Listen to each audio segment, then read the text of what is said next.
Menyebut Yang Berhormat Menteri di Jabatan Perdana Menteri tugas-tugas khas 15 minit. Kat situ 20 minit. Oh, 15 minit dah. Lagi bagus. Datuk Pengerusi, saya ucapkan banyak terima kasih pada Yang Berhormat Jerai, Teberau, Kuala Kerai, Lembah Pantai, Tumpat, Kuala Langat, Segambut, Puji di Batu Gajah, Dungon, Pokok Sena yang termasuk Kubang Basu yang menyentuh hal-hal yang bersangkut paut dengan kepala di Jabatan Perdana Menteri yang khusus untuk tugas-tugas khas. Kata-kata perkara yang diutarakan oleh ahli-ahli yang berhormat terbahagi kepada beberapa perkara, iaitu prihatinnya ahli-ahli yang berhormat mengenai peruntukan NADMA, APM, pencen serta pembiayaan JPA, SPA. Ada juga yang menyentuh hal-hal yang bersangkut paut dengan ICU, mana yang sempat saya sentuh, tapi elok saya mulakan dengan keprihatinan ahli-ahli yang berhormat Jerai, Teberau, Kuala Kerai, Lembah Pantai, Tumpat mengenai peruntukan bajet APM dan NADMA yang mengatakan bahawa tahun 2021 154 juta diperuntukkan, tetapi bagi tahun 2022 hanya 140. Ini tidak bermakna bahawa peruntukan yang diurus dan ditadbir oleh APM untuk tahun 2021 berlebihan atau untuk tahun 2022 berkurangan. Ini menandakan bahawa APM sangat praktikal dengan mempunyai pegawai yang full operation dia hanya 4,000. Yang Berhormat Pengerusi pun ahli kehormat. 4,000, 1,000 berada di pusat, 3,000 lagi berada di seluruh negara, termasuk wilayah Sabah dan Sarawak. Yang menjadi kekuatan APM adalah lebih kurang 30,000 ke 40,000 kaki tangan mereka yang menyantuni hal-hal dan isu yang berkaitan dengan bencana adalah mereka yang bertaraf sukarela. Sebab tu perbelanjaan untuk tahun 2021 ni 154 juta. Ini kerana pada ketika itu peak kepada COVID-19 kerana sebahagian daripada ahli-ahli APM yang bekerja secara sukarela, kalau dia lain-lain pangkat, dia dibayar RM8 1 jam, maksimum 12 jam. Kalau dia pegawai, dia dibayar RM9.80 1 jam. Mereka inilah yang berada di front line di PPV, di PPS, di tempat vaksin, juga di tempat kuarantin. Kebanyakan daripada elok-elok ni kita bayar untuk mereka. Jadi bila kejadian COVID ni makin lama makin turun, kita anggarkan kita tak gunakan banyak. Sebab itu ekoran daripada itu kita berbelanja secara berhemah. Walau bagaimanapun kita ingin tambah aset-aset kita. Kita dah ada kekuatan manusia, kita nak perlukan aset yang baik. Sebab tu saranan daripada Yang Berhormat Jerai, Teberau, termasuk Segambut yang menyatakan uniform tu tak sesuai. Memang betul lah. Betul. Saya rasa sendiri sebab semasa saya di Mindef dulu ada kualiti, ada test yang kita buat di strike mereka perlu memenuhi kriteria-kriteria tertentu. Tapi oleh kerana untuk APM ni dia punya material dia panas sikit. Betul lah tu. Saya pun dah cuba, memang panas banding dengan tentera. Jerai, Menteri, Datuk Speaker. Jerai. Sehubungan dengan apa yang disebut oleh Menteri tadi berkenaan dengan allowance APM, adakah pihak kementerian telah pun mengkaji kenaikan allowance tersebut untuk APM sukarela RM8 dan untuk pegawai RM9.80 1 jam. Jadi adakah langkah-langkah untuk menaikkan allowance mereka? Sekian. Terima kasih Jerai. Sila Menteri. Sudah naik dah tu. Dah naik dan yang terbaik. Saya rasa, correct me if I'm wrong, pengusi, rate itu adalah lebih baik daripada rela, daripada askar wataniah, saya ingat. Okey. Itu dah ambil kira tu. Oleh itu kita nak tambahkan aset sesuai dengan suasana monsun timur laut ni. Dekat India dia dah strike dan kita pun dah bagi warning di kawasan-kawasan yang selalu kena bencana supaya kita tambah aset.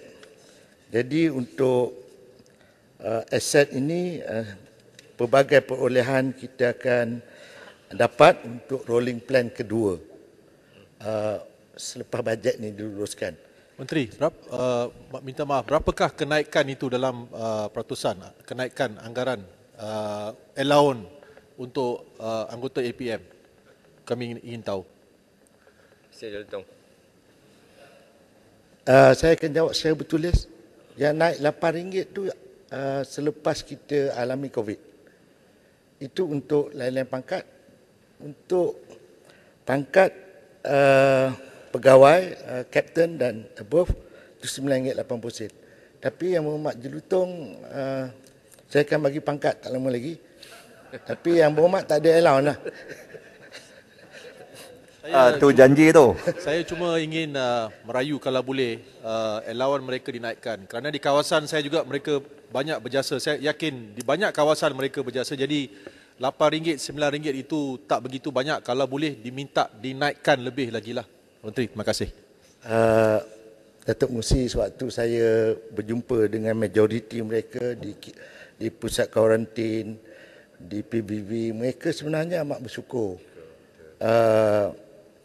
Kalau RM8 kali dengan 12 jam dekat RM100, dia mereka kerja ni 30 hari 1 bulan.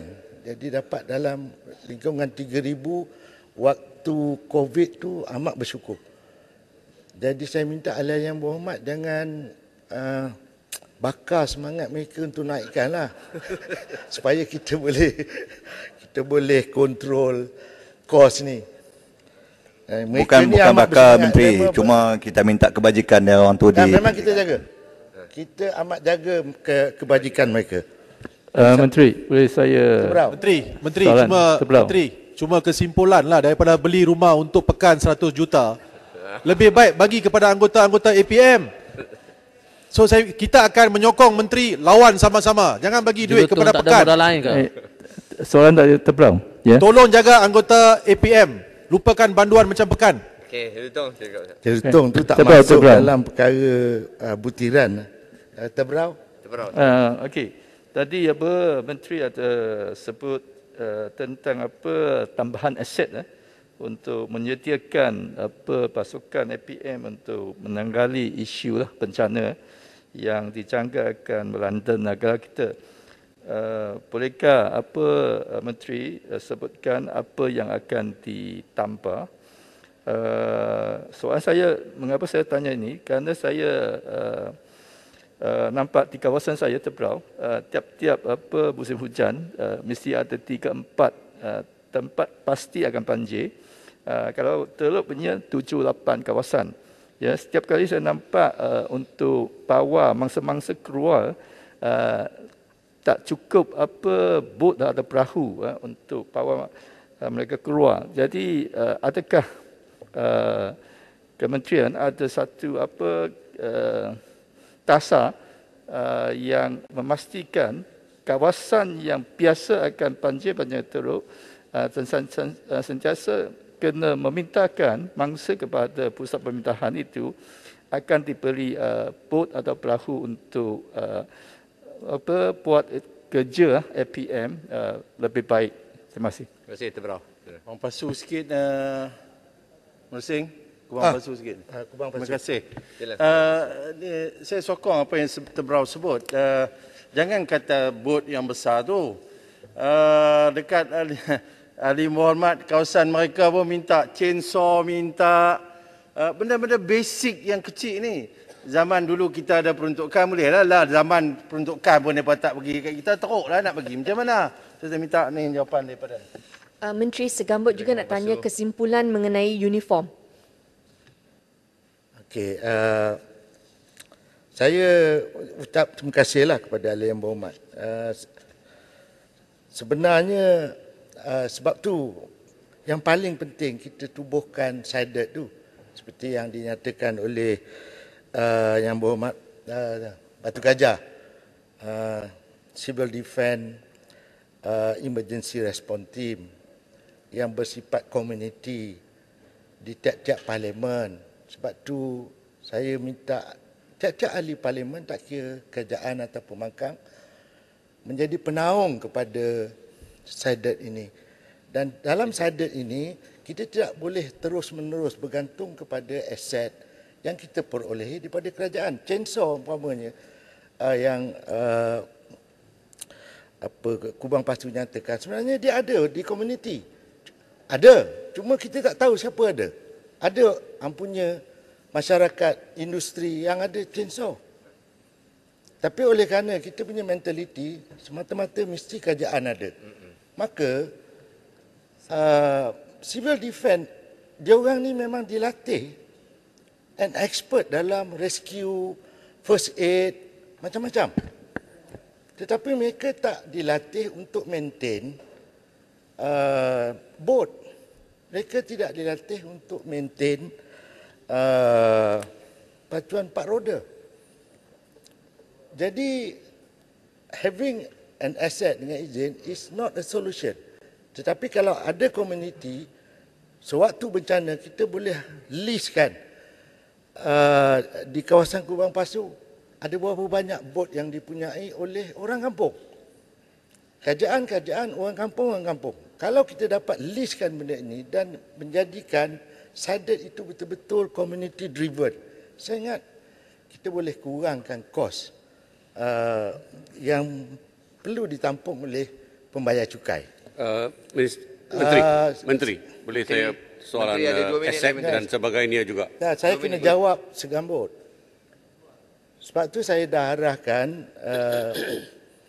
pengarah operasi untuk uniform ni hantar the test tadi ke strike. Kita mesti ada sama kualiti dengan angkatan tentera supaya mereka rasa selesa. Mereka ni sukarela kalau dia dapat baju yang berkualiti, bila dia pakai PPE itu tidak panas. Saya ingat Datuk Musi, ia akan memberi tambah nilai kepada aktivis APM ni. Tadi siapa tadi? Menteri, boleh. Menteri, Kuala Langat. Kuala Langat. Okey. Terima kasih Menteri. Saya setuju dengan Menteri bila katakan kita kena ada aset dan juga bantu mereka bila-bila masa. Sebagai ahli parlimen, semua ahli parlimen di sini faham. Bila kita ada emergency ni, kadang-kadang kita nak buat sesuatu dengan cara yang cepat sekali. Masalah dia ialah bila pada waktu itu nak hubungi sesiapa agensi dan sebagainya, memang ada sedikit masalah lah. So, kadang-kadang kita di ahli parlimen ni dengan peruntukan yang kita ada, kita nak beli aset juga untuk simpan untuk kecemasan di dalam parlimen untuk digunakan bila-bila masa. So pembelian ini yang masalah untuk kita dan saya harap menteri yang jaga ICU ini kena lihat juga macam mana pembayaran itu dan kepada dan sebagainya. Sebab kalau kita ada lebih dari RM50,000, kita kena ada NGO dan sebagainya. Saya tahu ada ahli-ahli parlimen yang ada banyak NGO, tapi ada juga ahli-ahli parlimen yang tak ada NGO. Dan kita nak cari NGO ini untuk buat kerja macam itu sedikit susah. This is administrative inform, Minister. So if you can look into it, so it will help us in solving the problem dengan cara cepat sekali. Terima kasih. Terima kasih Kuala Cadangan tu saya ambil maklum. Jadi yang mana tak dapat jawab, saya jawab secara bertulis. Terima kasih Tuan Pengerusi. Terima kasih Yang Berhormat Menteri Tugas